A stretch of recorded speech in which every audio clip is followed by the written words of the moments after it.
Yang saya hormati Ibu Kepala KPPN Solok, Ibu Ika Sarihaniatun. Yang saya banggakan rekan-rekan bendahara dan operator pada Satuan Kerja Mitra KPPN Solok. Terima kasih atas kesediaannya untuk menghadiri undangan kami dalam rangka kegiatan BIMTEK penyusunan LPJ Bendahara pada Satuan Kerja. Sebelum kita mengikuti BIMTEK yang nanti akan dibawakan oleh Saudari Anggi ya, selaku CSO KPPN Solok, mari kita ikuti dahulu sambutan dari Kepala KPPN Solok serta pemaparan terkait injeksi materi penguatan integritas. Langsung saja kepada Ibu Ika Sarihaniatun, tempat dan layar disilakan. Baik, terima kasih Mas Iqnal, Bapak Ibu sekalian, izin ya, terima kasih atas waktunya kita bertemu kembali. Dan untuk menghemat waktu kita mulai ya acara kita pagi hari ini. Assalamualaikum warahmatullahi wabarakatuh.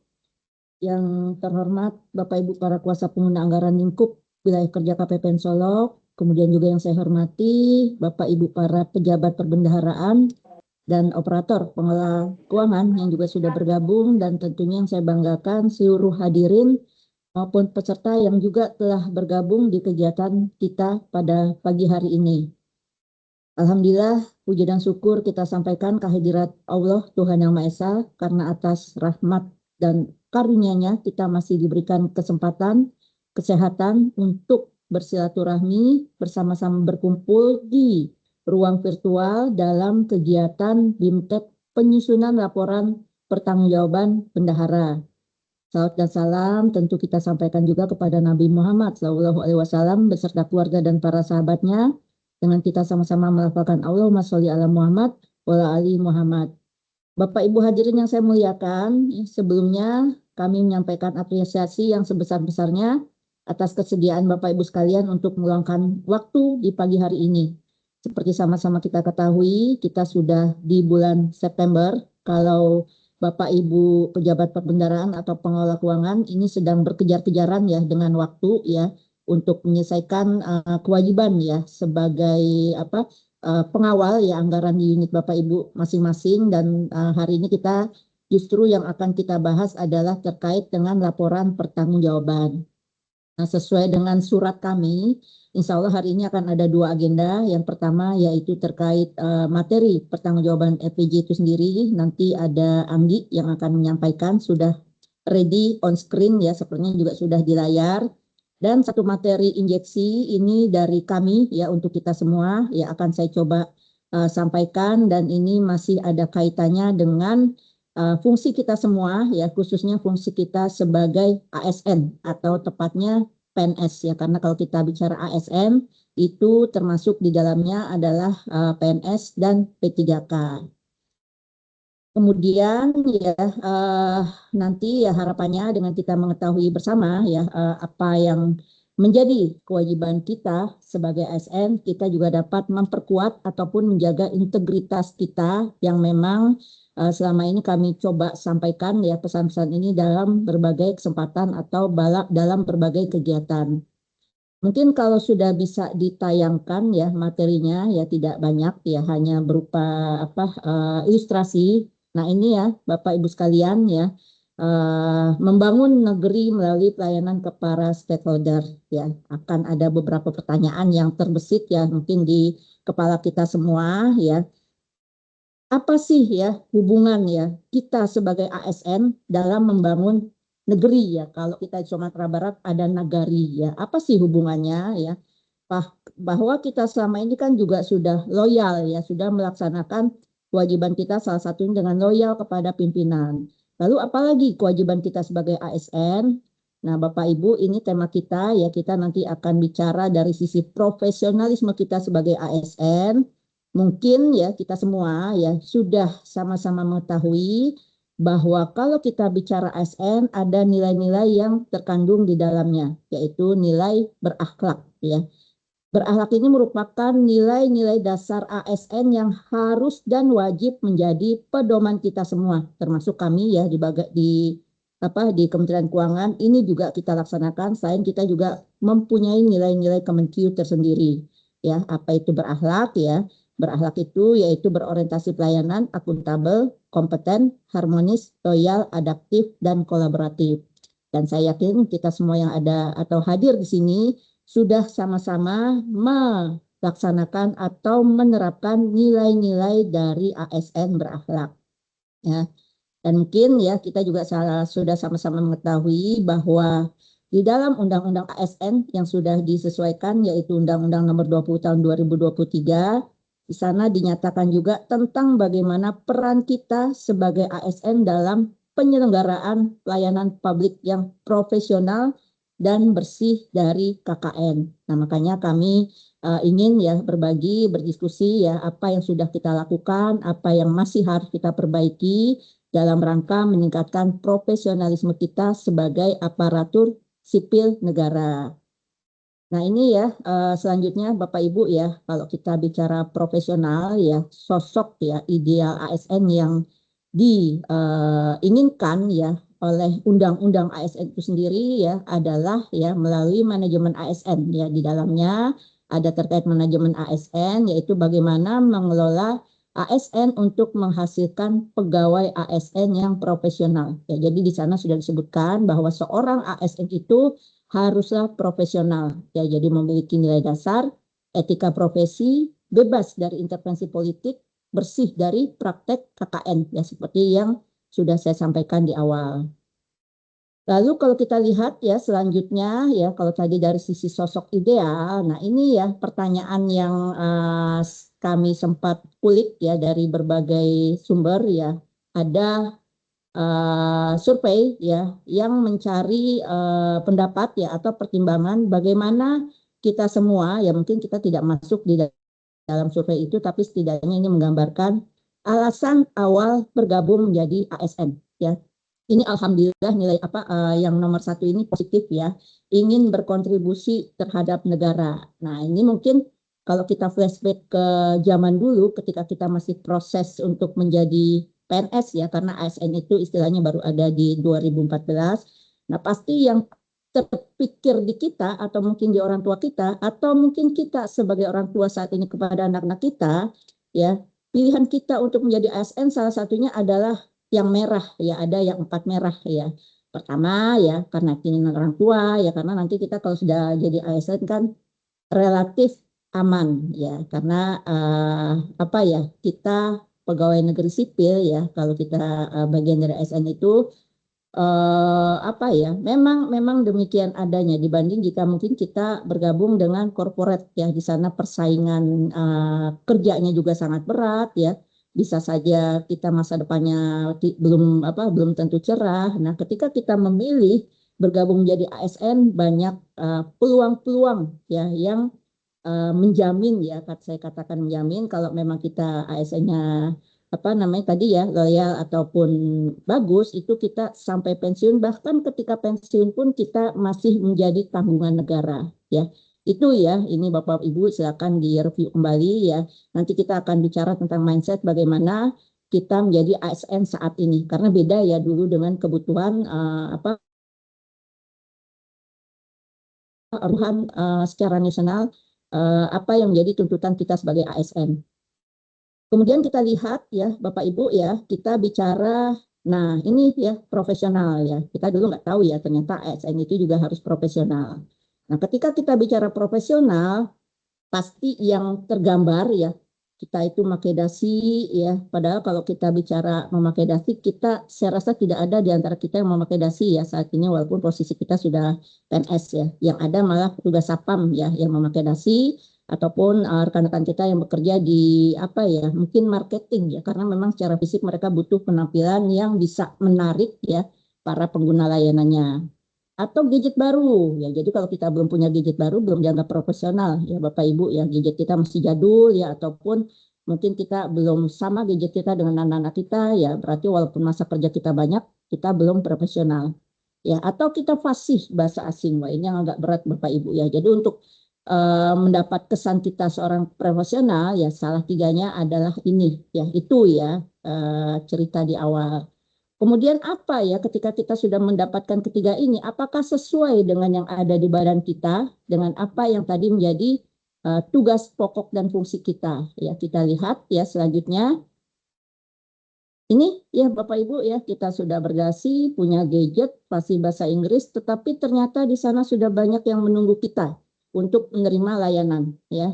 Kita lihat ini contoh ya, contoh saja, saya rasa tidak ada di kita semua ya, saya yakin itu juga tidak ada ya, ini ada di luar sana ya, dan mudah-mudahan tidak banyak terjadi lagi ya. Kita lihat di sini di suatu unit kesehatan ya, jam 10 ini sudah banyak pasien yang menunggu, tetapi pintunya masih ada tanda tutup ya. Artinya mau jam berapa buka ya, padahal biasanya kalau jam kerja secara umum itu mulai dari jam 8 ya, biasanya jam layanan itu jam 8 sampai jam 3 atau jam 4 ya. Dan itu termasuk di dalamnya adalah jam istirahat ya. Bayangkan ya Bapak Ibu ya, di luar sana sudah menunggu, atau yang di tengah di sini ya. Ini benar memang kalau bisa dipermudah, kenapa dipersulit ya. Tapi mohon ya jangan mempermudahnya itu dengan hal-hal yang negatif ya. Jadi buat siapa saja yang bisa memberikan kenyamanan kepada kita, nah itu sesulit apapun ya, hal yang ingin dibantu diselesaikan akan mendapat penyelesaian secara mudah ya. Ini harusnya tidak terjadi ya, tapi mungkin masih ada beberapa di luar sana ya. Buktinya apa ya? Buktinya masih banyak ya teman-teman KPK melakukan hasil ya tangkap tangan ya, salah satunya melalui fasilitas ini. Atau untungnya tidak ada mall ya, tapi kita punya pasar ya. Tapi saya harap ya, biasanya ibu-ibu sih yang pada umumnya ya di jam kerja itu berada di luar kantor ya. Ini agar ya kalau memang itu suatu kebutuhan yang mendesak ya, menyampaikan izin kepada atasannya ya. Jangan sampai nanti kita terjadi tangkap tangan oleh Satpol PP karena berada di luar kantor ketika jam dinas ya. Ini ya. Kemudian selanjutnya ya, tayangan selanjutnya ilustrasinya adalah ini juga ya, ada pungli ya, masih ada pungli ya dalam hal kita mendapatkan layanan ya, atau mungkin ada masyarakat yang belum mengetahui prosedurnya ya, padahal mungkin ya kita semua sudah menyampaikan, ada papan ya, papan informasi di sana, ataupun melalui media sosial Nikola kita sudah menyampaikan mekanisme dan prosedur, tetapi masih juga ada masyarakat yang tidak tahu ya, termasuk persyaratan, bahkan ada juga yang tidak tahu kepastian waktunya. Nah, ini bisa ada dua sisi ya, mungkin ya si pengguna layanan atau masyarakatnya belum bisa mengakses ya karena keterbatasan gadget ataupun media informasinya, ataupun memang dia tidak tahu sama sekali atau baru dalam hal ini pertama kali menerima layanan. Jadi ini bisa ada misinformasi ya. Tapi kami pastikan ya untuk setiap layanan yang kami berikan itu sudah ada standar layanannya. Dan bahkan terakhir kemarin kami juga sudah sampaikan, jadi mohon Bapak Ibu bisa mengacu ya di sana. Ya, jadi ada misalkan terkait dengan penyelesaian tagihan ataupun untuk penyelesaian layanan, kami juga sudah menyampaikan standar informasi atau standar pelayanan di sana dari sisi persyaratan dokumen maupun ketepatan waktu ya. Jadi kita sepakat ya, yang tadi itu adalah bukan kita ya, karena saya meyakini ini sudah memberikan ya, sudah menunjukkan atau memang sudah profesional dalam melaksanakan fungsi-fungsi kita semua. Kemudian kita lihat selanjutnya Bapak Ibu sekalian ya, kita lihat lagi apa yang menjadi tayangannya. Nah, ini hanya masih hasil survei ya Bapak Ibu, karena ini datanya lama ya, harusnya sudah ada perbaikan di sini ya. Jadi kalau yang di coklat ya karena ribetnya birokrasi di pemerintahan, khususnya di sini sampaikan di lembaga negara, jarang atau mungkin tidak banyak ya yang ingin berurusan ya dengan lembaga negara ya, karena ribetnya birokrasi atau mungkin ada pungli di sana atau hal-hal yang kita sebel gitu. Jadi kalau di survei ya, ini surveinya memang sudah lama ya, bahkan banyak yang mengisi pernah sesekali, artinya kalau bisa menghindarilah kita berurusan dengan birokrasi ya. Dan kemudian di sebelahnya kita lihat ya, ada berbagai survei. Yang menarik adalah yang paling kanan ya. Nah, inilah yang menjadi PR ya, mungkin secara nasional ya. Apa kekurangan yang menonjol dari birokrasi di Indonesia ketika itu ya, dan mungkin masih ada beberapa ya saat ini ya. Jadi Di sana survei menyampaikan bahwa 51% responden masih menyampaikan adanya tumpang tindih program ya yang memboroskan anggaran ya.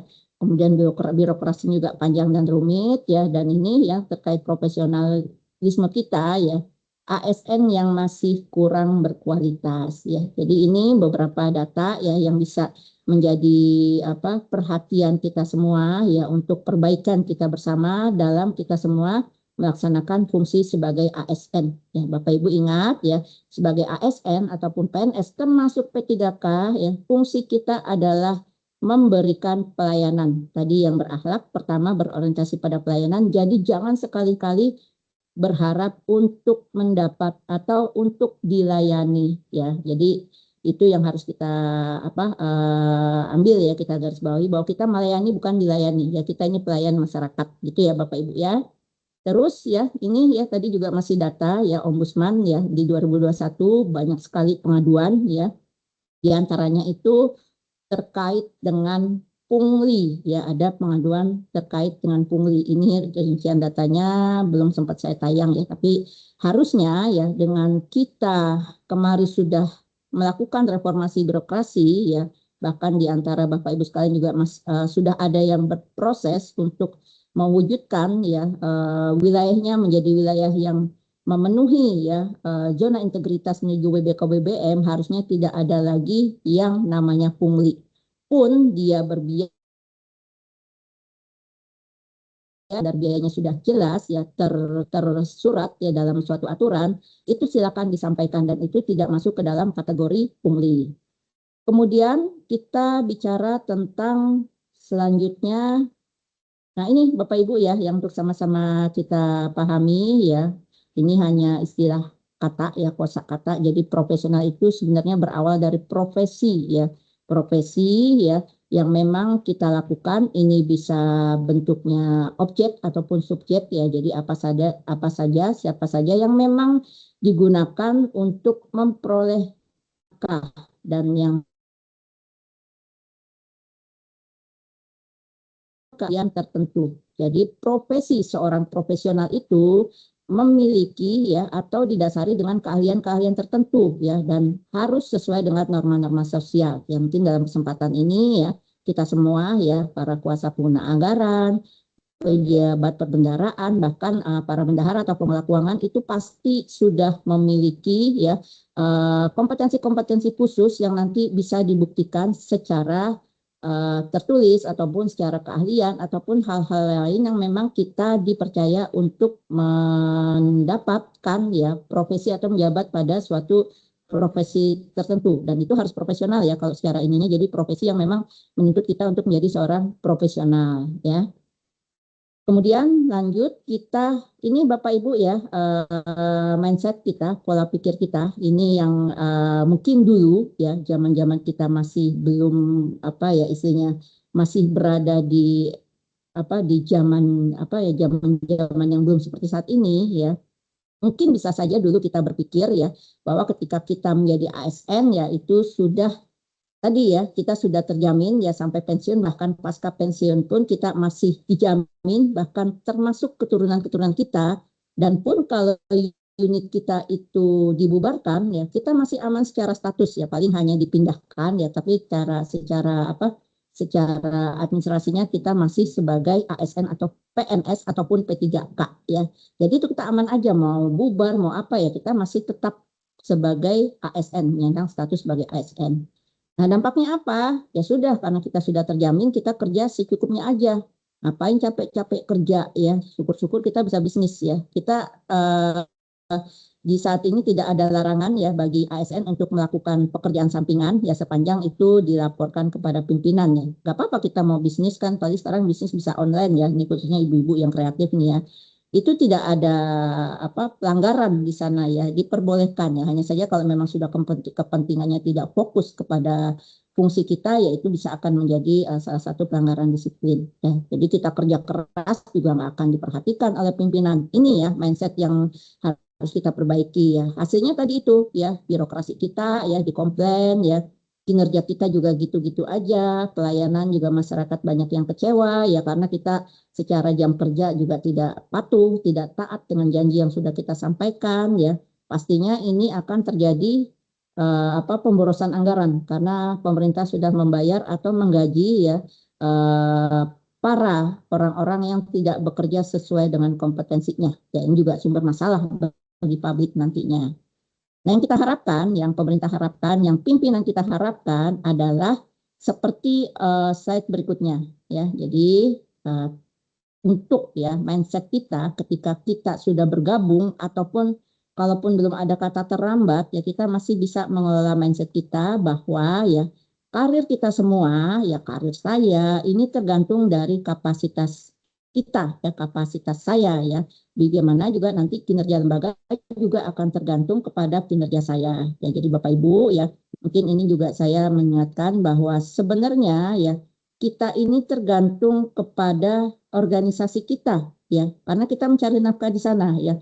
Organisasi itu mungkin tidak membutuhkan kita ya saat ini, kalau kita memang tidak bagus ya itu bisa saja nanti kita dianggap menghambat kinerja organisasi dan ya, tidak apa uh, bisa bisa juga nanti kita akan tersisih kalau secara kinerja kita tidak menunjukkan hasil yang terbaik ya. Jadi kita sekarang posisinya kita balik, kita membutuhkan organisasi ya. Jadi supaya kita bisa bekerja dan organisasi itu bisa saja mendepak kita kapan saja.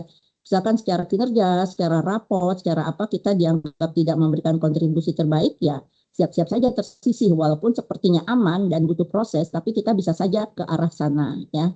Nah, ketika kita sudah meyakini ya bahwa karir kita tergantung dengan kapasitas kita semua, maka disitulah muncul ya keinginan-keinginan dari kita untuk menjadi lebih baik ya, bekerja ya, belajar semaksimal mungkin ya, tanpa perlu kita mencari perhatian pimpinan pun pimpinan sudah bisa melihat oh si A ini orangnya sempurna ya. Kalau kami ada nilai ya, nilai Kemenki itu kesempurnaan. Jadi walaupun kita sudah bagus, kita tetap berusaha menjadi lebih baik lagi ya, bekerja dan belajar terus-menerus ya, dan pastinya ini juga akan memberikan kontribusi terhadap organisasi ya, dan dengan demikian ya hasilnya ya unit ya ataupun tempat di mana kita bekerja ya itu akan menunjukkan birokrasi yang profesional tadi ya, profesional dan berkinerja tinggi. Dan tentunya secara pelayanan ini akan mengikuti ya, kita karena sudah tertanam ya mindset seperti itu ya, kita akan berupaya memberikan pelayanan terbaik kepada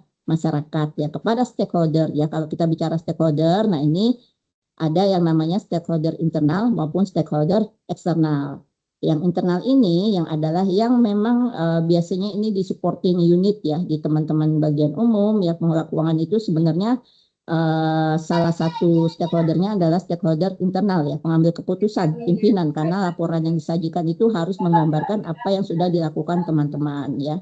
Sementara yang di unit layanan terdepan itu memang stakeholdernya adalah eksternal ya, masyarakat ya maupun orang-orang tertentu yang memang berhak ya atas layanan yang mereka inginkan. Ya, jadi ini ya belum terlambat untuk kita semua ya, kita harus ya merubah mindset kita sehingga kita bisa lebih menunjukkan kinerja ataupun kontribusi terbaik kita bagi unit di mana kita ditempatkan saat ini. Kemudian kita lihat lagi, nah ini dimensi ya Bapak Ibu, bagaimana kita bisa profesional ya. Salah satu dimensi pembentuknya adalah menunjukkan kita seorang profesional itu ada 4 ya secara kualifikasi ya. Ini kalau kita checklist ya, kalau kita centang ya, kita profesional nggak sih, atau memang kita termasuk nggak sih sebagai ASN yang profesional. Nah ini makanya tadi saya sampaikan kita semua sebenarnya sudah menjadi atau termasuk ke dalam golongan ASN yang profesional ya, karena secara kualifikasi ya, jenjang pendidikan Bapak Ibu sekalian tentunya sudah memenuhi syarat dan peraturan ya, termasuk pengalaman kerja Bapak Ibu yang mungkin masih baru ya, itu juga sudah dibuktikan dengan sertifikasi ya, walaupun mungkin belum punya pengalaman ya. Kemudian cara kompetensi ya, Bapak Ibu juga sudah bisa ya sering mendapat kepercayaan dari pimpinan ya untuk melaksanakan tugas-tugas tertentu, atau mungkin sudah sering ditunjuk untuk mengikuti ya pengembangan kompetensi ya, pelatihan-pelatihan yang memang ditujukan untuk meningkatkan kompetensi Bapak Ibu ataupun kita semua. Dan dari kualifikasi dan kompetensi ini tentunya harapannya ya kinerja kita semakin meningkat, tidak hanya kinerja individu ya tetapi juga kinerja organisasi. Nah, di kami ada yang namanya, bukan di kami ya, ini seorang ASN harus ada yang namanya sasaran kerja pegawai. Jadi kita biasanya ditentukan awal tahun atau ditentukan ketika kita berada di suatu tempat ya, di suatu unit ya untuk melaksanakan penugasan-penugasan baru atau penugasan tertentu. Kita punya sasaran kerja pegawai yang juga merupakan bagian dari komitmen kita kepada organisasi. Di sana ada target-target yang harus kita penuhi.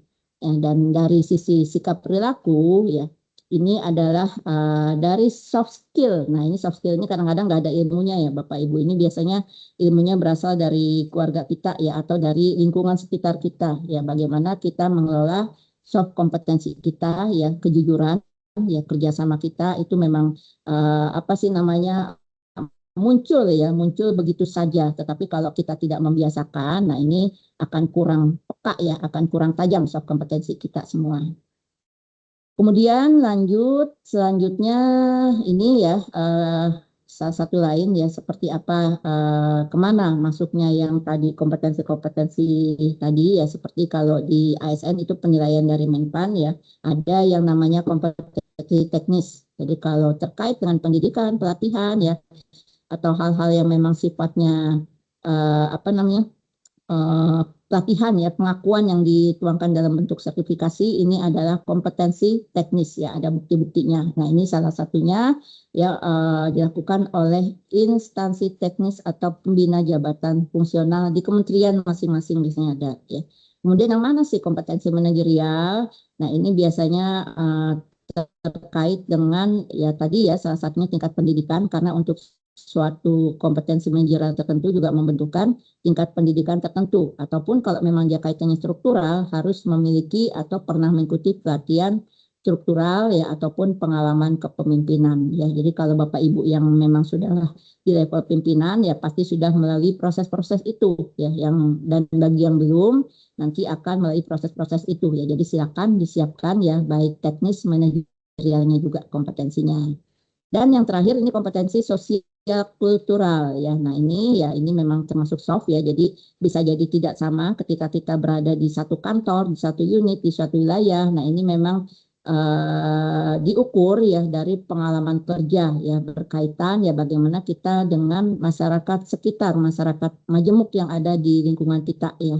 Bagaimana budaya-budaya yang ada di sana. Nah, ini kadang-kadang memang secara praktik agak berbeda ya dengan apa namanya ketentuan-ketentuan yang misalkan saja mungkin secara apa wilayah apa namanya wilayah kadang-kadang kita beda antara masyarakat yang masih satu pulau ya di Sumatera Barat dengan Sumatera Utara tentu ada apa budaya-budaya di situ yang membutuhkan ya kita menyesuaikan ya beradaptasi bagi kita semua dalam memberikan pelayanan ya. Jadi ada yang mungkin masyarakatnya keras ya, ada yang mungkin masyarakatnya santai ya, menjaga ya supaya bagaimana pelayanan kita itu bisa sampai kepada mereka dan mereka bisa menggunakan ya atau mendapatkan hak mereka sebagai pengguna layanan ya. Terus selanjutnya Bapak Ibu ya pengingat kita semua, nah ini masih yang tadi ya, yang berakhlak tadi yang saya sampaikan, makanya di atas itu ya sebagai ASN kita memang wajib ya berorientasi kepada pelayanan ya. Itu sudah terkunci di sana, makanya kita tidak atau apa ya memang bukan ingin dilayani ya, tapi justru kita yang harus memberikan pelayanan, kita yang harus melayani kepada masyarakat ya. Ini ya Bapak Ibu sudah lama ya di 2021 yang lalu ini sudah di launching ya. Jadi harusnya kita semua sudah bisa menjalankan ya nilai ataupun sikap perilaku kita sebagai ASN ya. Ini ya cuman beberapa tips, saya rasa banyak di luar sana berbagai sumber ya bagaimana kita membangun profesionalisme kita ya profesionalitas kita ya kita harus tetap terus belajar bagaimana supaya masyarakat yakin ya bahwa memang kita handal ataupun memang sigap dalam memberikan pelayanan kepada masyarakat ya. Ini beberapa mungkin bisa kita lihat ya menjadi produktif ya. Jadi produktif kita itu setiap pekerjaan kita itu terukur ya. Ada hasil yang menjadi ukuran kinerja kita ya. Mungkin juga dari sisi waktu ya, bagaimana kita mengelola waktu. Kalau memang waktunya kita harus ada di meja kerja ya, khususnya mungkin teman-teman yang di meja layanan itu sudah harus ada di sana ya, karena kita biasanya masing-masing kantor itu punya maklumat pelayanan ya, kapan jam kerja ya. Ini beda ya, jam kerja ya, jam layanan dan jam apalagi ya, jam istirahat. Nah, itu harus kita patuhi. Pun ya beberapa unit yang memang berproses untuk ZI menuju WBK WBM, jam istirahat pun ini diatur ya. Jadi istirahat ini masih ada teman-teman kita yang standby ya dengan cara bergantian. Artinya bentuk kita melayani masyarakat. Jadi ketika istirahat ya nggak kosong, itu masih bisa ya masyarakat ataupun stakeholder datang ke kantor ya, walaupun mungkin tidak harus menunggu ya layanannya karena memang kita di jam istirahat, tetapi untuk hal-hal yang sifatnya informatif ya stakeholder masih bisa mendapatkan pelayanan di sana ya. Kemudian yang kerjanya juga jangan apa ya bahasanya 8 8 17 ya, masuk jam 8 pulang jam 17 ya.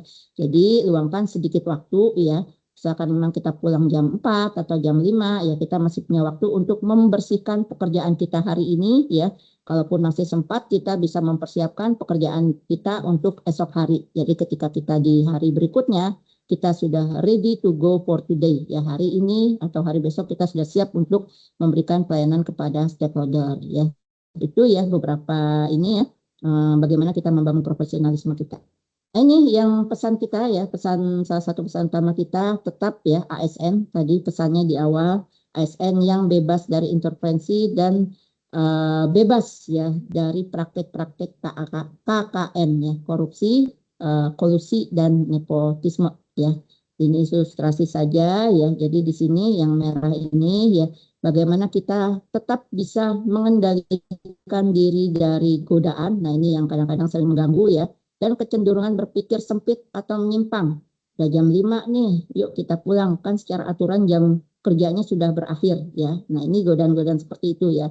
Atau mungkin apa ya, secara keuangan atau secara kewenangan. Nah, ketika kita memiliki kewenangan khusus, kemudian ada yang membutuhkan solusi dari kita dan kita menggunakan kewenangan kita, nah ini akan sangat bisa ya menjadikan kita bukan ya pegawai yang berintegritas ya, karena menggunakan atau memanfaatkan kewenangan kita untuk membantu ya atau di hal-hal yang negatif ya, menyelesaikan masalah dengan cara-cara yang tidak positif ya.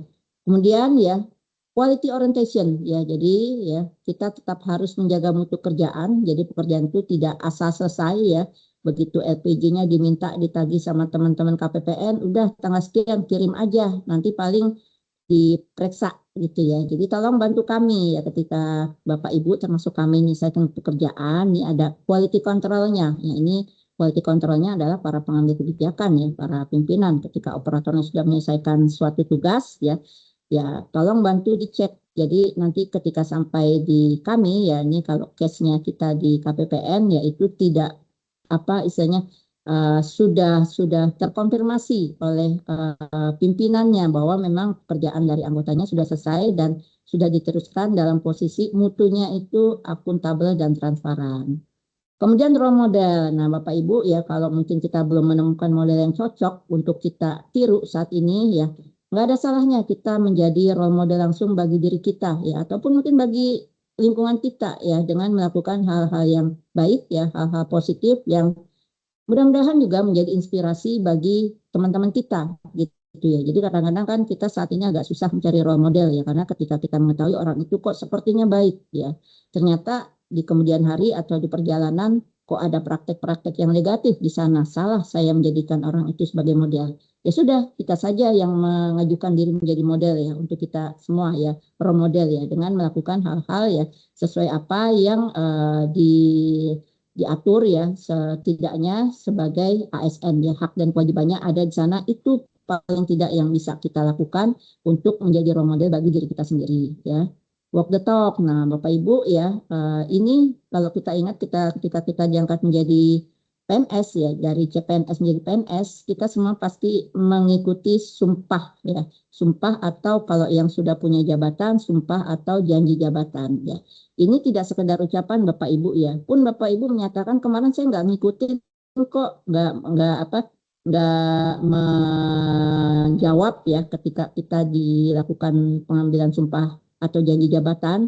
Nah, Bapak Ibu harus ketahui bahwa ketika kita tidak mengucapkan ya, ini belum melaksanakan, tidak mengucapkan janji atau sumpah jabatan itu juga bisa dianggap bahwa kita melanggar ya kewajiban kita sebagai ASN ataupun PNS ya, itu sudah dianggap ya, apalagi kalau kita tidak melaksanakan ya. Jadi sudah ya, kita kembalikan saja ya apa yang menjadi komitmen Bapak Ibu, apa yang menjadi komitmen kita semua ketika kita bergabung sebagai ASN ya, dimanapun Bapak Ibu berada, yaitu harus dipenuhi sesuai dengan apa yang sudah menjadi janji Bapak Ibu sekalian ya. Itu cara-cara kita menjaga integritas dan tetap menjaga profesionalitas kita semua.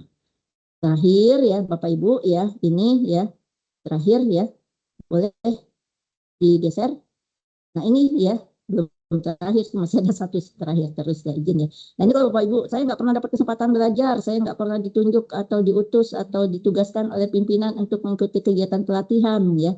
Jangan khawatir ya, kita punya banyak media, punya banyak tempat, waktu dan cara, termasuk dengan siapa kita mendapatkan ilmu ya. Semua yang ada di sekitar kita itu adalah gudang ilmu ya, sumber-sumber kita belajar. Bahkan di tempat-tempat atau waktu-waktu yang mungkin menurut sebagian kita aneh gitu tempatnya ya, ada yang mungkin kita dengan cara religi ya, setengah malam di sepertiga malam kita tahajud memohon petunjuk ya, itu bisa juga, ataupun di tempat-tempat yang mungkin lokasinya tidak bisa kita duga, justru kita bisa menghasilkan ide-ide yang sangat kreatif. Bahkan di saat-saat terjepit pun ya, justru kita ada orang-orang itu yang kalau semakin ditekan dia semakin kreatif gitu, muncul idenya. Justru kalau kita biarkan mungkin tidak kita berikan penugasan-penugasan yang yang agak banyak itu, dia biasa-biasa aja. Tetapi ketika kita drop gitu ya, kita percayakan kepada teman-teman itu menyelesaikan beberapa tugas secara sekaligus ya, justru di sana timbul ya inspirasinya, ini bisa jadi ya. Jadi ini ya cara kita untuk belajar, termasuk belajar dari alam ya Bapak Ibu sekalian. Kita kemarin sudah atau baru saja melalui berbagai musibah ya, mudah-mudahan kita semua dalam keadaan sehat. Itu juga bisa dijadikan sumber pembelajaran kita bersama ya, bagaimana kita bersosialisasi tidak hanya dengan masyarakat, dengan manusia, tetapi juga dengan alam, termasuk hewan dan tumbuhan. Itu semua makhluk hidup ya Bapak Ibu ya. Kemudian, nah ini Bapak Ibu yakinkan ya, ini yang akan ataupun salah satu yang menjadi motivasi bagi saya ya. Kalau kita lihat di sana ada berbagai pahlawan ya.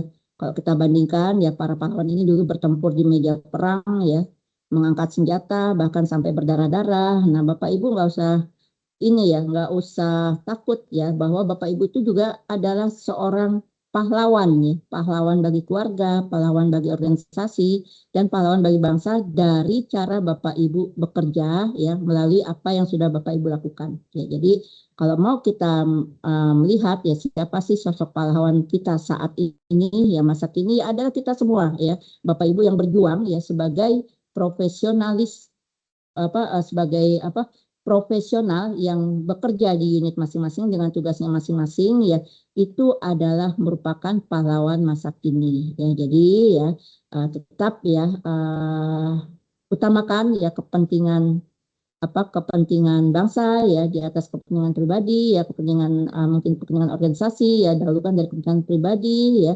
Kemudian tanpa pamrih ya, tidak usah kita meminta biaya tertentu ya dari apa yang sudah kita berikan ya. Dan kita ada rasa sosial kita yang tinggi. Jadi ketika ada masalah mungkin di kantor atau di lingkungan, kita langsung tidak perlu menunggu, tidak perlu disuruh, kita langsung bergerak ya, dan seterusnya ya. Jadi di sini berkarya kita, untuk berkarya itu ya tidak ada batasan usia, jabatan, status ekonomi, semuanya bisa melakukan karya-karya terbaiknya dan bisa menjadi pahlawan masa kini ya. Kemudian selanjutnya ya, terima kasih ya Bapak Ibu ya, mungkin itu pengingat kita bersama khususnya bagi saya pribadi ya. Semoga ya dengan fungsi kita, tugas kita sebagai aparatur sipil negara, salah satunya sebagai PNS, karena saya yakin nggak ada P3K ya di ruang virtual ini, semoga kalau ada itu bisa menjadi bahan renungan kita bersama ya, untuk terus memberikan kontribusi kinerja yang terbaik bagi organisasi. Terima kasih. Tetap sehat ya. Semoga kita bisa mengakhiri akhir tahun 2025 ini dengan semangat yang tinggi. Assalamualaikum warahmatullahi wabarakatuh. Waalaikumsalam warahmatullahi wabarakatuh. Terima kasih Bu Heni atas sambutan serta pemaparannya terkait injeksi materi penguatan integritas sehingga bisa menambah kekuatan kita untuk melaksanakan integritas. Bapak Ibu, kita lanjut ke acara selanjutnya yaitu BIMTEK penyusunan LPJ Bendahara yang akan dipandu oleh Saudari Anggi. Saudari Anggi sudah siap? Silakan, waktu dan layar dipersilakan. Oke, baik. Terima kasih, Bapak Ibu. Assalamualaikum warahmatullahi wabarakatuh. Oke, baik. Saya coba untuk share materinya terlebih dahulu. Izin Bapak Ibu sebelumnya untuk laporan pertanggungjawaban bendahara ini sendiri sudah diproses oleh bendahara penerimaan dan pengeluaran setiap bulannya. Jadi pekerjaan ini merupakan pekerjaan rutin bendahara. Namun sebelumnya asistensi terkait LPJ ini sudah pernah saya sampaikan di bulan Juni. Dan setelah itu untuk masalah terkait dengan LPJ ini sudah mulai berkurang.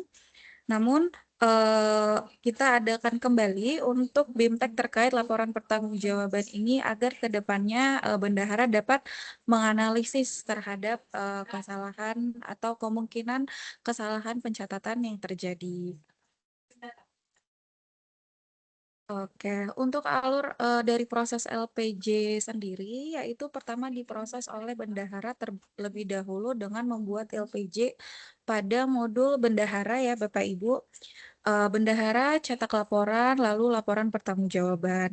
Apabila sudah selesai diproses oleh bendahara, maka dilanjutkan untuk divalidasi oleh KPA atau PPK. Silahkan untuk Satker boleh memilih antara KPA atau PPK. Apabila KPA-nya berhalangan, boleh divalidasi oleh PPK. Apabila sudah divalidasi, KPA bisa menentukan apakah mau dilanjutkan atau tidak. Apabila butuh perbaikan, maka dikembalikan kepada bendahara untuk kemudian dilakukan perbaikan LPJ. Apabila sudah sesuai, maka KPA atau PPK dapat memvalidasi dari LPJ tersebut. Kemudian bendahara dapat melakukan upload dokumen pendukung LPJ. Setelah upload, bendahara kemudian mengirimkan LPJ tersebut untuk kemudian divalidasi oleh KPPN. Apabila sudah sesuai, maka LPJ akan diterima oleh KPPN. Namun apabila masih kurang sesuai atau ada dokumen pendukung yang belum sesuai atau belum lengkap, maka akan dikembalikan lagi untuk dilakukan perbaikan oleh bendahara. Untuk proses yang dilakukan bendahara sendiri yaitu menginput saldo kas tunai dan saldo per rekening. Kalau untuk nominal awal pasti bernilai 0 sehingga untuk bendahara silahkan mengisi untuk saldo kas dan saldo kas tunai dan saldo bank. Kemudian bendahara juga melakukan unggah dari salinan rekening koran. Untuk salinan rekening koran ini berupa PDF ya Bapak Ibu, PDF yang di-download dari aplikasi perbankan. Apabila BRI boleh melalui CMS dan perbankan lainnya boleh. Silahkan download rekening koran untuk periode LPJ. Misalnya periode LPJ bulan November, di-download itu untuk mutasi rekening dari tanggal 1 sampai 30 November lalu diupload ke LPJ. Yang ketiga yaitu memberikan penjelasan selisih kas apabila ada. Nah, untuk setoran-setoran yang menghasilkan selisih kas, biasanya itu terjadi pada bendahara penerimaan, boleh disampaikan penjelasan selisih kas sehingga LPJ dapat dikirim. Untuk laporan yang terdapat pada LPJ itu ada LPJ bendahara, saldo rekening, konfirmasi penerimaan negara, dan hasil pemeriksaan kas. Ada satu lagi suplemen, namun untuk suplemen tersebut tidak bisa diupload. Jadi untuk dokumen tersebut memang sudah dari aplikasi Sakti dan tidak bisa diubah. Selanjutnya, bendahara melakukan validasi LPJ, status berubah menjadi divalidasi bendahara. Selanjutnya, bendahara melakukan upload dokumen pendukung. Upload dokumen pendukung berupa LPJ bendahara, saldo rekening. Untuk konfirmasi, sejak tahun 2004 juga sudah difasilitasi oleh Sakti sehingga tidak perlu diupload kembali. Sudah dokumen dari Sakti dan tidak dapat diupload. Dan yang keempat yaitu hasil pemeriksaan KAS. Untuk 3 dokumen yang mandatori itu adalah dokumen yang dapat diupload oleh KPPN. Untuk konfirmasi penerima negara apabila terdapat status yang masih belum sesuai, masih dapat diupload untuk konfirmasi berupa nota konfirmasi dari seksi bank. Sehingga untuk yang konfirmasi penerimaan tidak mandatori. Dan yang terakhir yaitu bendahara mengirim LPJ yang telah lengkap kepada KPPN maksimal tanggal 10 setelah periode LPJ atau hari kerja terakhir sebelum tanggal 10. Misalnya tanggal 10 merupakan hari Minggu, berarti maksimal penyampaian LPJ adalah tanggal 8. Untuk tampilan LPJ bendahara sendiri seperti terlihat pada layar, yang perlu dilakukan bendahara adalah memilih jenis laporan, yaitu laporan pertanggungjawaban bendahara. Kemudian untuk periode, pilih hari terakhir pada periode LPJ. Misalnya untuk periode untuk LPJ November, tanggal terakhirnya yaitu di tanggal 30 November. Kas tunai dan kas bank. Kas tunai dan kas bank ini idealnya berisi ya Bapak Ibu. Jadi sebenarnya mungkin ada beberapa satker yang berpikir bahwa di akhir bulan saldo bank itu harus nol. Itu tidak benar ya Bapak Ibu. Karena untuk saldo bank sendiri seperti kita mutasi rekening seperti biasa itu tidak ada kewajiban untuk menihilkan rekening. Tidak ada kewajiban untuk menihilkan kas bank setiap bulannya. Yang ada itu adalah kewajiban untuk menihilkan uang di rekening itu pada akhir tahun. Sehingga kalau itu LPJ bendahara bulanan selain LPJ Desember, silahkan apabila memang ada saldo pada kas bank tidak perlu ditarik setiap bulannya. Setiap akhir bulan tidak perlu ditarik. Silahkan dicatat saja pada aplikasi Sakti pada menu kas bank. Disesuaikan dengan saldo rekening koran. Saldo akhir di rekening koran diinput ke informasi kas fisik pada bagian kas bank. Selebihnya kas tunai itu berisi saldo kas tunai yang sebenar-benarnya dipegang oleh bendahara. Biasanya disimpan di brankas. Oke, selanjutnya yaitu mengisi hasil pemeriksaan kas. Untuk pemeriksaan kas ini belum tentu wajib diisi. Kalau Bapak Ibu pada hasil validasi memang sudah hijau semua dan untuk hasil validasi yang ditampilkan pada layar itu memang sudah hijau, silakan untuk tidak mengisi penjelasan selisih apapun. Namun, kalau memang untuk hasil validasi dari detail itu sudah hijau, namun hasil validasi total itu masih kuning, silahkan mengisi penjelasan selisih kas. Biasanya itu terjadi pada bendahara penerimaan. Setelah mengisi selisih, silahkan untuk mengupload rekening koran seperti yang disampaikan sebelumnya. Mohon sampaikan untuk mutasi rekening selama periode LPJ. Jadi selama periode November, silahkan sampaikan untuk mutasi rekening 1 sampai 30 November seperti itu. Apabila sudah diupload untuk kas tunai sudah diisi, kas bank juga sudah diisi, Satker dapat melakukan simpan LPJ. Untuk simpan LPJ ini, tapi perlu dilakukan berulang apabila ternyata setelah simpan, hasil validasi menyatakan ada saldo yang tidak valid atau saldo yang tidak sesuai. Lalu Satker melakukan perubahan. Setelah melakukan perubahan tersebut, silakan untuk simpan ulang LPJ. Karena kalau tidak disimpan, konfirmasi atau validasi yang tampil pada LPJ masih validasi lama sebelum dilakukan perbaikan. Sehingga apabila merasa sudah melakukan perbaikan dan seharusnya saldo sudah sesuai, silakan lakukan untuk simpan LPJ. Apabila memang nanti masih masuk antrian selama 30 menit, silakan simpan LPJ ulang. Jadi untuk LPJ itu sebenarnya setelah validasi muncul, namun kalau kita merasa tidak sesuai, boleh silakan disimpan ulang. Namun apabila statusnya selalu menunggu antrian, itu silakan disimpan setelah 30 menit. Selanjutnya untuk proses validasi pada KPA atau PPK. Untuk proses validasinya itu melakukan persetujuan atau penolakan LPJ yang diajukan oleh bendahara. Apabila setuju, akan menghapus file konsep yang telah di-generate oleh Sakti. Status menjadi divalidasi KPA dan KPA juga dapat mengupload. Namun biasanya dikuasakan ke bendahara untuk mengupload LPJ, saldo rekening, dan hasil pemeriksaan. KPA atau bendahara dapat mengirim LPJ yang telah lengkap ke KPPN. Selanjutnya kita masuk ke informasi terkait pengujian kesesuaian saldo awal. Untuk perbedaan dari kesesuaian saldo awal ini biasanya dari yang sudah-sudah, dari pengalaman saya, biasanya Satker itu terdapat ketidaksesuaian saldo di bank kas atau bank tunai. Jadi untuk kas tunai atau kas bank itu perubahannya itu didapat ketika bendahara itu mencatat kwitansi. Apabila pembayaran menggunakan mekanisme LS, maka saldo di kas bendahara itu akan berkurang atau bertambah ketika ada pencatatan atau penghapusan kwitansi. Sedangkan ketika ketika apabila terdapat untuk kas bank dan kas tunai itu ketika kwitansi kita pilih pembayarannya melalui tunai atau non tunai. Apabila pembayaran dilakukan secara tunai maka akan mempengaruhi saldo kas tunai dan apabila pembayaran dilakukan melalui non tunai akan mempengaruhi kas bank.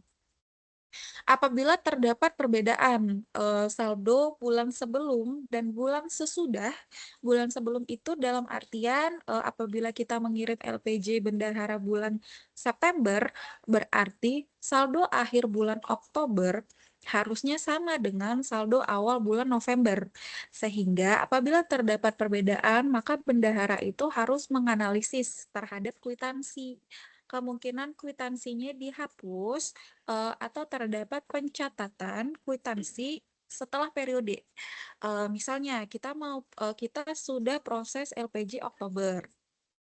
Setelah proses LPJ Oktober, bendahara melakukan pencatatan kwitansi tapi memilih periode Oktober. Hal tersebut akan mengurangi saldo kas tunai atau kas bank pada bulan ini, pada awal bulan, namun untuk bulan sebelumnya tetap. Jadi misalnya kita belanja, kita catat kwitansi bulan Oktober itu 1 juta. Saldo bulan sebelumnya itu 10 juta. Berarti nanti bulan sebelumnya saldonya 10 juta tidak berubah. Sedangkan untuk awal bulan ini itu saldonya 9 juta. Ada selisih 1 juta. Karena terdapat pencatatan kwitansi setelah periode LPJ. Selanjutnya, untuk perbedaan buku pajak.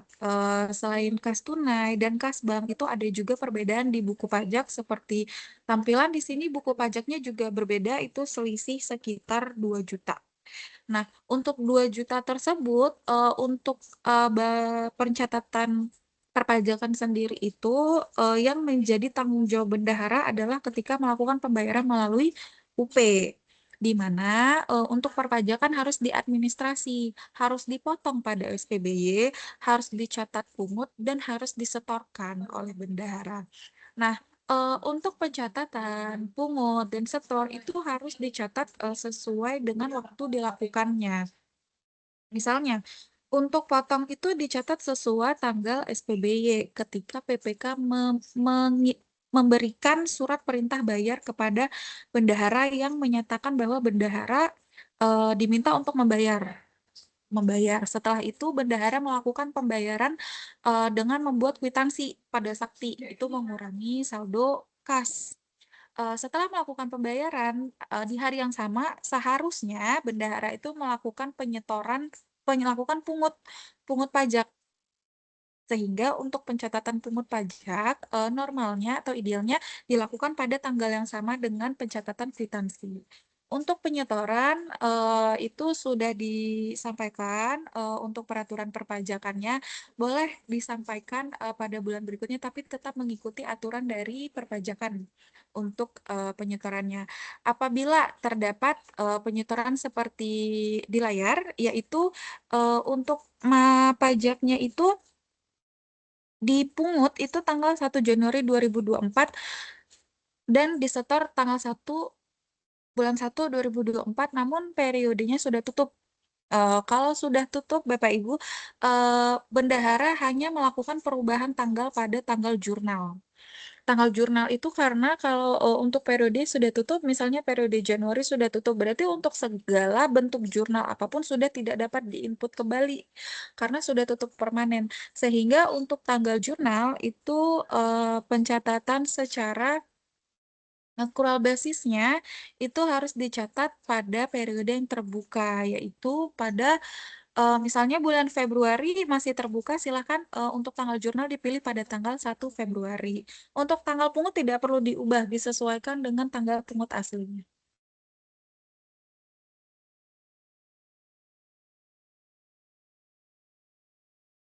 Selanjutnya untuk menguji kesesuaian saldo UP.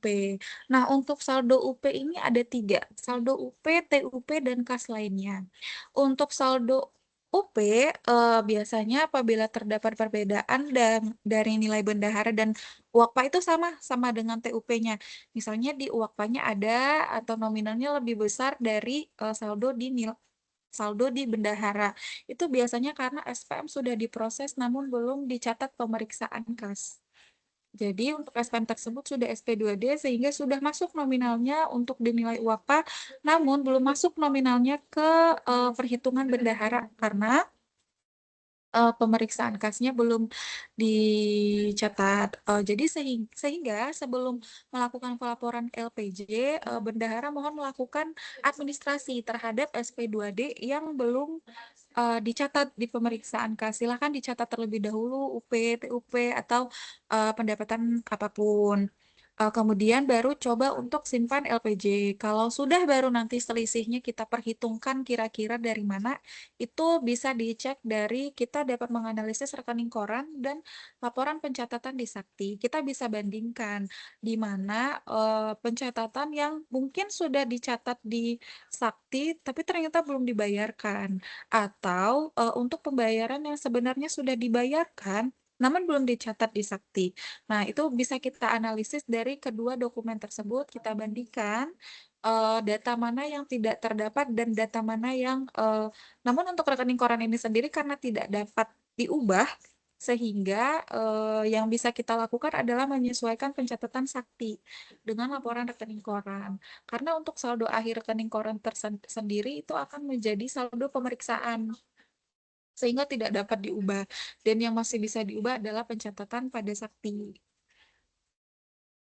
Untuk solusi dari masalah ini seperti disampaikan di layar, yaitu catat SPM UP atau TUP pada kas bank, bendahara pengeluaran pada modul bendahara pemindahan kas. Selanjutnya untuk menguji kesesuaian rekening bank dan jumlah uang di brankas. Nah, untuk rekening ini sendiri sebenarnya itu untuk yang hasil pemeriksaan ya Bapak Ibu, hasil pemeriksaan itu kita lihat keadaan aslinya. Untuk hasil pemeriksaan bank sendiri kita input sesuai dengan saldo akhir dari mutasi rekening kita di periode LPJ tersebut. Sedangkan untuk menguji kesesuaian uang di brankas, silakan menginput nominal saldo kas tunai sesuai dengan uang yang ada di brankas.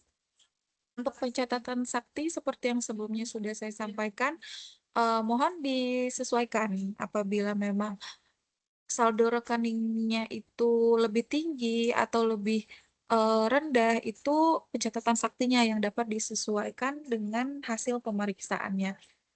Dan seperti yang ada di layar, ada label kuning dan label merah. Untuk label kuning itu sendiri sebenarnya masih dapat dilanjutkan dengan mengisi catatan.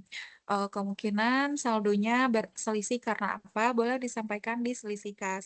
Sedangkan untuk label merah itu seperti yang pada pengujian kesesuaian rekening bank itu tidak dapat dilanjutkan sehingga memang harus dilakukan perbaikan dan harus sama. Untuk namun terlihat pada layar hasil pemeriksaan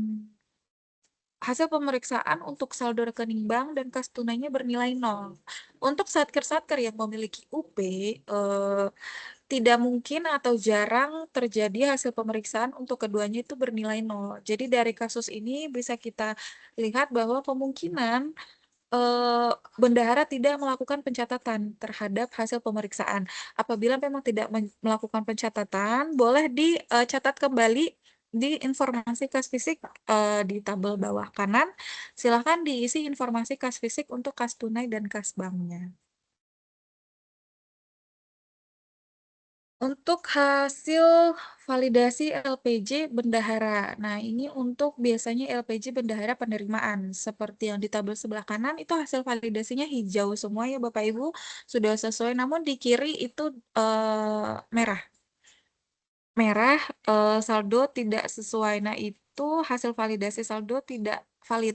Biasanya boleh dicek pada konsep LPJ itu ada selisih.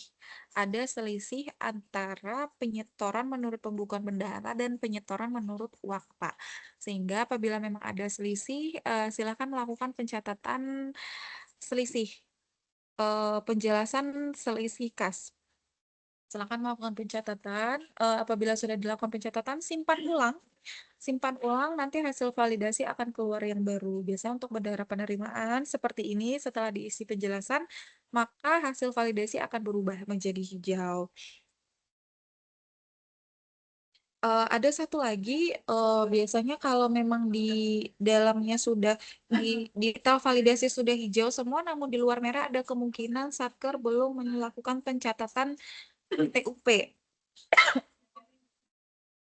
Atau TUP nihil. Karena untuk pencatatan PTUP atau GUP nihil itu sendiri tidak mempengaruhi saldo. Jadi sebenarnya untuk saldo itu sudah sesuai, namun hanya belum dilakukan pencatatan karena memang sebenarnya untuk GUP nihil dan PTUP itu nilainya 0. SPM yang nominalnya 0 tidak merubah saldo pemeriksaan kas dan kas tunai dan kas bank, namun menghasilkan hasil validasi berupa label merah. Sehingga boleh dicek kembali, diadministrasi kembali untuk SPM-SPM yang belum dilakukan pencatatan.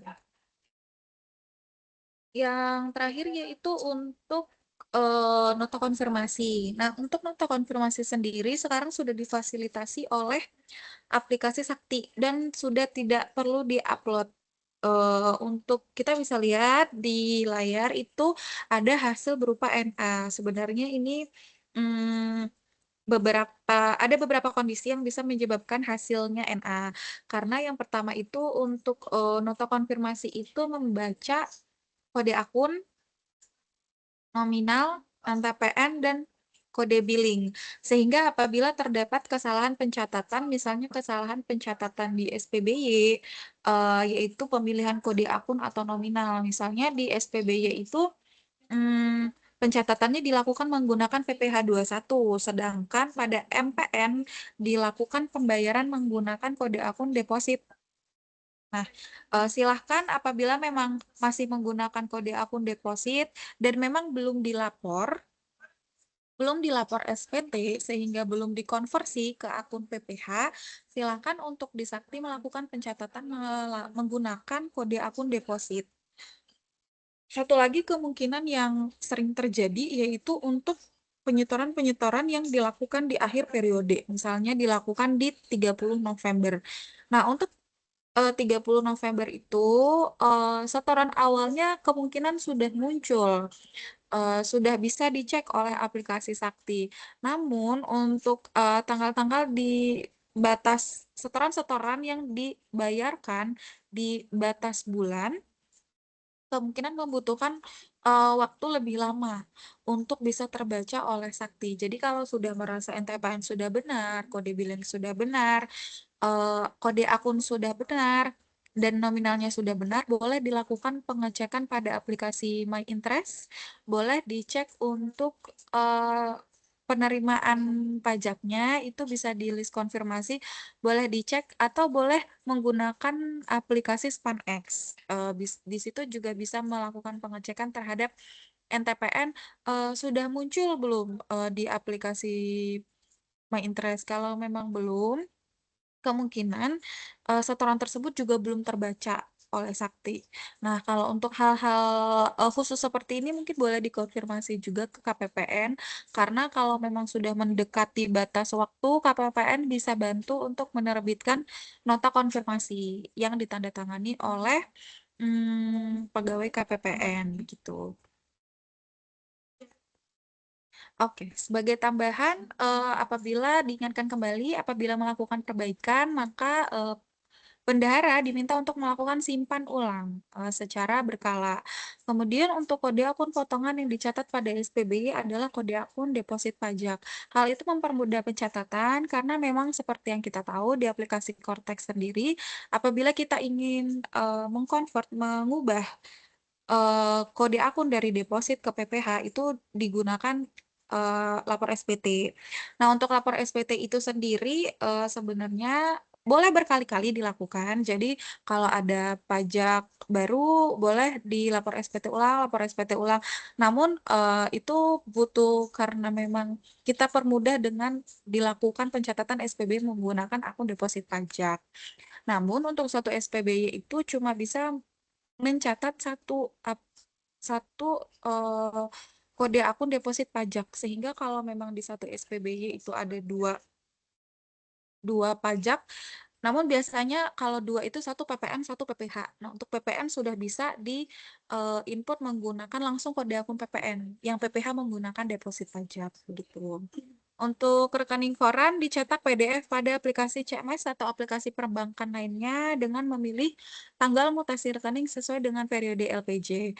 Untuk LPJ dan dokumen pendukung ditandatangani dan diberi stempel basah untuk yang masih menggunakan tanda tangan basah dan boleh menggunakan TTE. Apabila Satker memiliki saldo kas di atas 50 juta, maka Satker wajib melampirkan BA keadaan kas. Jadi misalnya untuk bulan November itu saldo di atas 50 juta itu Satker memiliki di tanggal 5 sampai 10. 5, 6, 7, 8, 9, 10. Berarti 6 hari. Berarti Satker diminta untuk membuat BA 6 BA untuk masing-masing hari. Karena idealnya seharusnya uang tunai itu tidak lama-lama ada di brankas. Ditarik itu karena memang diperlukan mau digunakan. Jadi apabila ada saldo di atas 50 juta, perlu dijelaskan kenapa. Karena untuk idealnya pembayaran itu satu menggunakan LS, menggunakan mekanisme pembayaran LS. Tapi untuk biasanya yang hal kecil-kecil kita permudah dengan mekanisme pembayaran melalui UP. Nah, namun UP ini sendiri juga sebenarnya kita usahakan supaya semua pembayaran melalui transfer atau melalui non tunai. Untuk tunai itu sebenarnya sudah diminimalkan karena sulit untuk di-tracing, sulit untuk dilakukan pengecekan kembali apabila pencatatan saktinya bermasalah.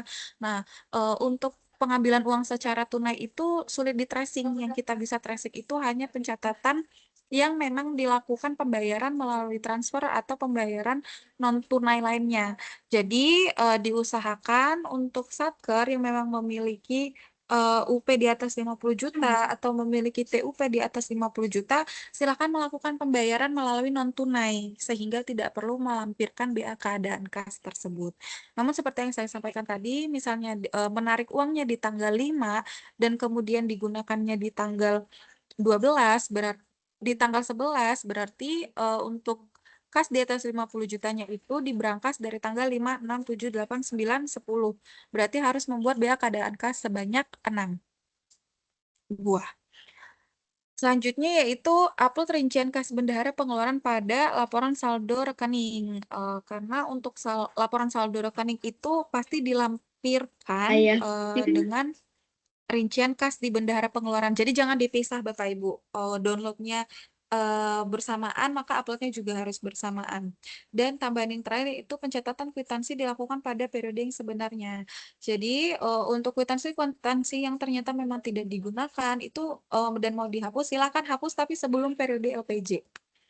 Dan apabila ingin dicatat kwitansinya memang sudah ada untuk bulan Oktober, silahkan dicatat tapi sebelum periode pelaporan LPJ Oktober. Begitu Bapak Ibu. Baik. Untuk BIMTEK, terkait BIMTEK hari ini, untuk materi sudah saya sampaikan. Mungkin untuk tanya jawab saya kembalikan ke Bapak Iqnal. Oke, baik. Terima kasih Mbak Anggi atas pemaparannya. Baik, Bapak Ibu, untuk materi nanti kita upload di link yang sudah kita sediakan ya. Oke, sebelum kita seksi diskusi atau tanya jawab, dimohon untuk Bapak Ibu mengerjakan post test terlebih dahulu untuk mengukur pemahaman terhadap BIMTEK kali ini. Silakan Bapak Ibu. Oke, kita cukupkan ya. Untuk mengisi post testnya ada 24 orang yang menjawab, hampir separuh. Oke, baik sesuai permintaan. Baik, kita coba bahas untuk pertanyaannya ya. Oke, apakah sudah muncul di layar?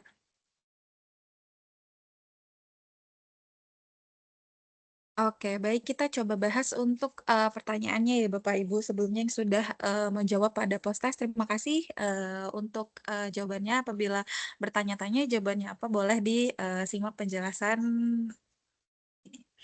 Untuk pertanyaan pertama. Nah, LPJ bendahara diproses pada modul. Nah, untuk LPJ sendiri itu merupakan tugas bendahara. Sehingga untuk tugas-tugas bendahara itu memang sudah diadministrasi dalam satu modul pada aplikasi Sakti, yaitu modul bendahara. Tepatnya di modul bendahara di menu cetak laporan dan laporan pertanggungjawaban. Sehingga jawabannya adalah B. Untuk modul pembayaran sendiri, selebihnya itu operator ya Bapak Ibu. Ada modul pembayaran, modul komitmen, dan modul GL dan pelaporan. Boleh tidak bendahara merangkap? Mungkin seperti ini Bapak Ibu.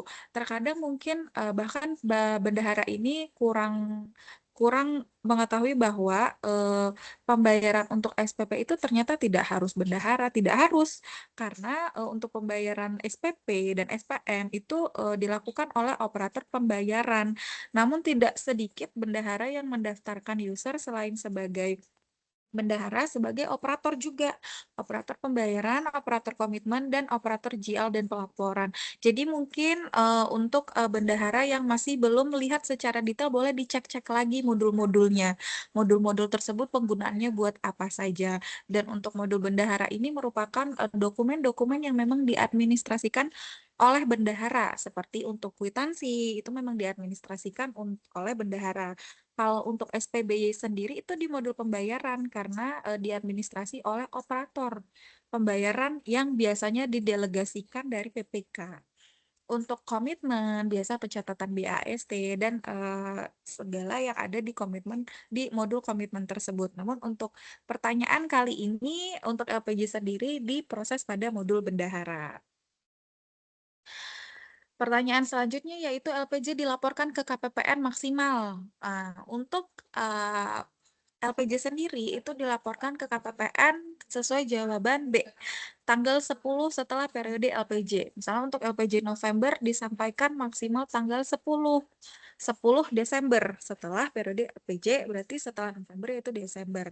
Disampaikan maksimal tanggal 10. Apabila tanggal 10 tersebut hari libur, maka disampaikan di hari kerja terakhir sebelum tanggal 10. Apabila tanggal 10 hari Minggu, silakan diajukan tanggal 8, dan apabila tanggal 10 hari Sabtu, silakan diajukan tanggal 9 maksimal.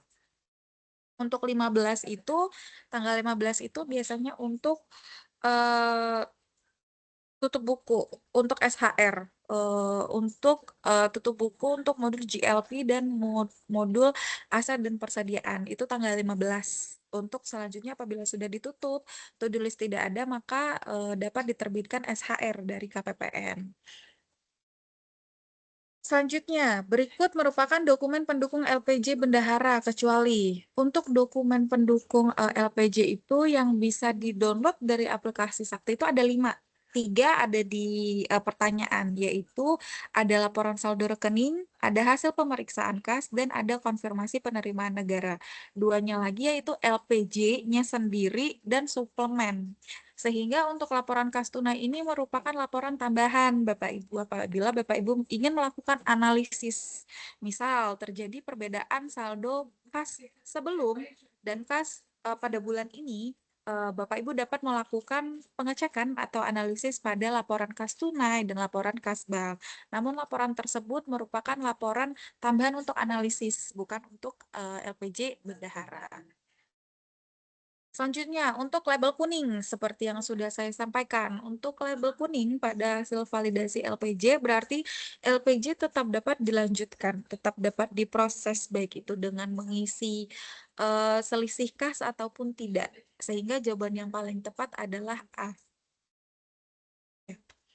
Untuk pertanyaan berikutnya label merah. Nah, label merah ini berbeda dengan label kuning, yaitu kebalikannya. Kalau label kuning masih bisa dilanjutkan, kalau label merah itu tidak bisa dilanjutkan. Jadi mau tidak mau harus dilakukan perbaikan, tergantung dari masalah masing-masing bendahara.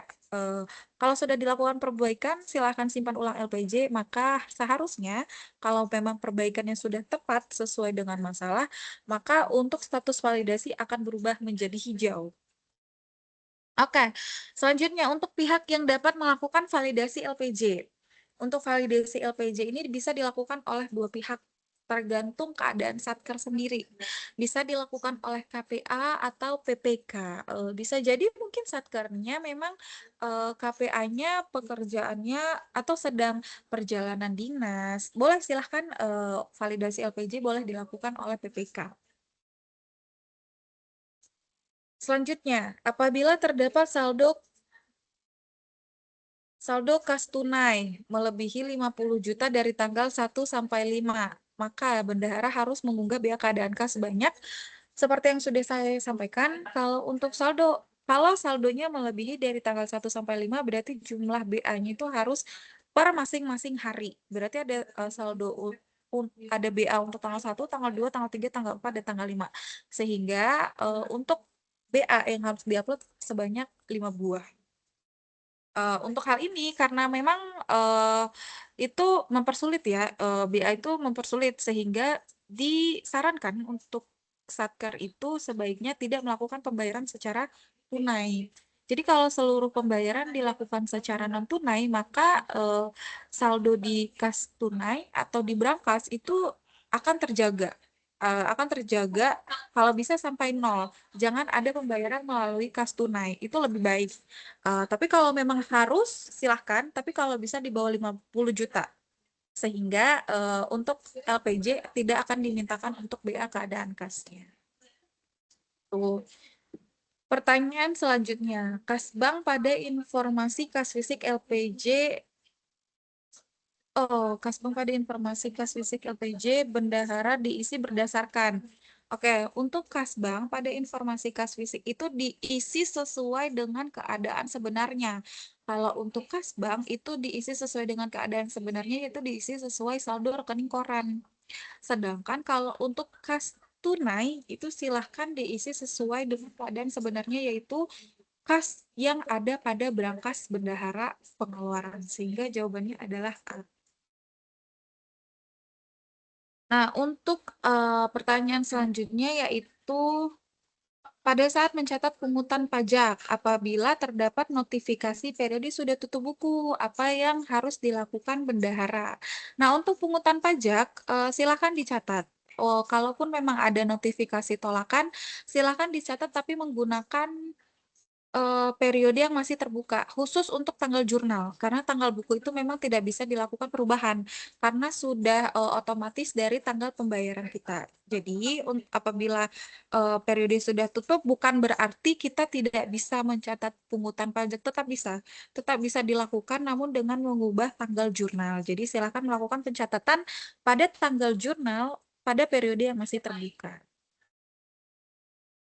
Selanjutnya, apabila terdapat perbedaan data saldo rekening bank pada sakti dan pemeriksaan, maka yang harus dilakukan adalah, nah untuk data-data perbedaan ini memang kita harus melakukan analisis ke beberapa dokumen. Bisa jadi kita hanya perlu melakukan analisis perbedaan dengan membandingkan rekening koran dan rincian pas di rekening bendahara. Namun apabila masih belum bertemu, kita analisis lagi LPJ periode sebelumnya. Apabila dilakukan perubahan, nanti untuk LPJ periode sebelumnya itu tidak akan berubah. Walaupun misalnya Satker itu, misalnya untuk LPJ November ini, Satker mencatat kwitansi Oktober. Di LPJ bulan sebelumnya, apabila belum dilakukan pembatalan, maka dokumen itu masih sama semuanya, masih sama seperti yang sebelum dilakukan perubahan-perubahan pada bulan November. Jadi tetap dilakukan LPJ pada periode sebelumnya. Apabila masih belum bertemu untuk kemungkinan kesalahannya, maka silakan melakukan analisis kas bank dan kas tunai pada modul bendahara. Dicek untuk kas banknya berubah tidak dibandingkan sama laporan saldo rekening di periode sebelumnya. Silakan dibandingkan, dicek kira-kira ada apa tidak pembayaran yang sudah dilakukan secara tunai maupun non tunai namun belum dicatat di sekti. Nah, silakan untuk melakukan analisis-analisis tersebut. Jadi jawaban untuk pertanyaan ini adalah semua benar. Oke, baik, untuk pertanyaannya sudah dikonfirmasi ya.